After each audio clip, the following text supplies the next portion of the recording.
तो आज के डीप डाइव में आपका स्वागत है और हमारे पास आज एक बहुत ही दिलचस्प चार्ट है।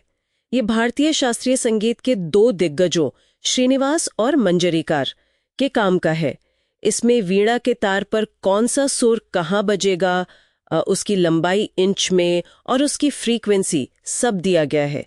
तो हमारा मिशन है ये समझना कि इन दोनों की सोच कहाँ मिलती थी और कहाँ से उनके रास्ते अलग हो जाते थे। बिल्कुल। और ये सिर्फ नंबरों का खेल नहीं है, ये इस बात की पड़ताल है कि संगीत कितना सटीक विज्ञान है और कितनी गहरी कला है। तो इस चार्ट में देखिए, सबसे पहले षडज यानी सा को आधार माना गया है।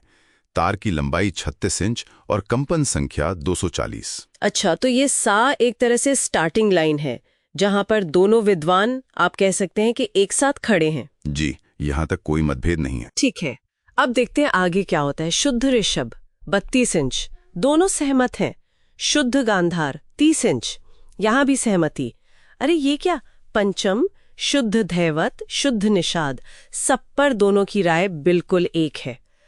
तो इसमें कोई मतभेद है भी या नहीं? मुझे तो लगा था कोई कहानी होगी यहाँ। हाँ, पहली नजर में तो यही लगता है और यही बात इसे और दिलचस्प बनाती है, क्योंकि अगर संगीत की नींव जो शुद्ध स्वर हैं वो इतनी पक्की थी, तो फिर ये अलग अलग घराने और शैलियां कहां से आईं? सही सवाल है। जवाब छिपा है उन स्वरों में जिन पर वे सहमत नहीं थे। संगीत का असली रंग शुद्ध स्वरों में नहीं बल्कि विकृत यानी कोमल और तीव्र स्वरों में छिपा है। तो जो शार्प और फ्लैट नोट्स होते हैं उनमें? बिल्कुल। और जैसे ही हम उस दुनिया में कदम रखते हैं, कहानी पूरी तरह से बदल जाती है। ओके, तो अब मजा आएगा। कहाँ पर ये असहमति शुरू होती है? कोई उदाहरण दीजिए। देखिए, सबसे पहला उदाहरण है ऋषभ कोमल का। श्रीनिवास के हिसाब से इसकी लंबाई होनी चाहिए 33 का 13 इंच। अच्छा। लेकिन मंजरीकार कहते हैं कि नहीं, इसकी सही लंबाई 34 इंच है। एक मिनट 33 और 34। जी। 1 इंच से भी कम का फर्क है ये तो।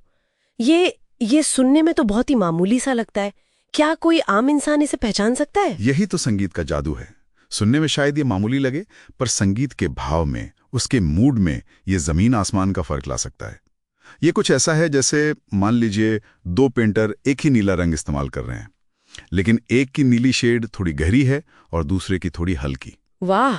और इसी से उनकी पेंटिंग का पूरा मूड बदल जाता है। तो ये सिर्फ गणित नहीं है, ये एहसास की बात है। क्या दूसरे विकृत स्वरों में भी हमें यही पैटर्न दिखता है? बिल्कुल। और आगे जाकर ये फर्क और भी ज्यादा बारीक और ज्यादा सूक्ष्म हो जाता है। अब मध्यम तीव्र को देखिए। श्रीनिवास का माप है 25-55 इंच। 25 सही 5/8। ठीक है। जबकि मंजरीकार का है 25-517 इंच। 25 5/17। अरे बाप रे, ये तो कोई गणित की पहेली लग रही है। इसका वो लोग सिर्फ सुनकर अंदाजा नहीं लगा रहे थे, वो बाकायदा वीणा के तार पर क्या कहते हैं, इंच टेप लगाकर हिसाब किताब कर रहे थे। एकदम सही। ये संगीतकार होने के साथ साथ गणितज्ञ भी थे। कमाल है। और यहीं पर इस डीप डाइव का सबसे जरूरी सबक छिपा है। शुद्ध स्वर जो थे वो मानो संगीत का संविधान थे, वो बुनियादी नियम जिन पर कोई बहस नहीं थी, वो विज्ञान थे। और विकृत स्वर उस संविधान में अपनी व्याख्या जोड़ने की आजादी थे, जहां हर कलाकार, हर घराना अपनी कलाकारी दिखा सकता था। आपने बिल्कुल सही समझा। शुद्ध स्वर अगर ढांचा है तो विकृत स्वर उस ढांचे पर की गई नक्काशी है। एक विज्ञान है तो दूसरा उस विज्ञान के कैनवस पर की जाने वाली कला। तो इन्हीं छोटे छोटे फर्कों से संगीत की अलग अलग परंपराओं और घरानों को अपनी पहचान मिली। बिल्कुल गजब है। तो ये डीप डाइव हमें एक बहुत ही दिलचस्प सवाल पर लाकर छोड़ता है।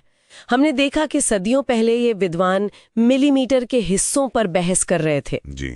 ये सब वीणा के तार पर सुरों का एकदम सटीक स्थान खोजने के लिए। और ये हमें आज के बारे में सोचने पे मजबूर करता है। आज के दौर में जब कोई सितार वादक या सरोद वादक अपना साज मिलाता है, तो क्या उनके दिमाग में ये सब गणितीय समीकरण चल रहे होते हैं, या ये पूरी तरह से उनके कान, उनकी तालीम और गुरु से मिली उस परंपरा पर निर्भर करता है जो पीढ़ी दर पीढ़ी कानों से सुनकर चली आ रही है? सही बात है। क्या आज भी संगीत की दुनिया में विज्ञान और कला का ये बारीक संतुलन इसी तरह कायम है?